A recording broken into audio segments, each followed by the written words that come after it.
আসসালামু আলাইকুম রহমতুল্লাহ। ঘুমের মাধুর্য ক্ষণস্থায়ী, কিন্তু ফজরের সওয়াব চিরস্থায়ী। আজ ফজরের নামাজ আদায় করার পর একটু হাঁটাহাঁটি করার উদ্দেশ্যে বার্সেলোনার জনপ্রিয় পর্যটন স্থান ডাব্লিউ বিল্ডিংয়ের দিকে গেলাম।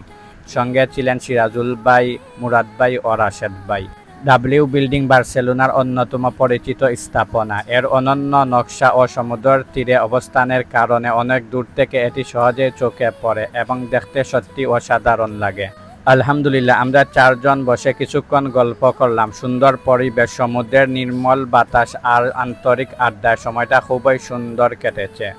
ফজরের নামাজের পর কিছুক্ষণ হাঁটাহাঁটি করা বা প্রকৃতির মাঝে সময় কাটানো মনকে প্রশান্ত করে এবং মহান আল্লাহর অসংখ্য নিয়ামতের কথা স্মরণ করিয়ে দেয়। ভোরের আলো, সমুদ্রের ঢেউ, পাখির ডাক এবং চারপাশের সৌন্দর্য সবই মহান আল্লাহর কুদরতের নিদর্শন। আল্লাহ তাআলা আমাদের সবাইকে ফজরের নামাজ জামাতের সঙ্গে আদায় করার এবং প্রতিটি সকাল আল্লাহর স্মরণে শুরু করার তৌফিক দান করুন। আমিন। তুমি পৃথিবীর পালনকারী, তুমি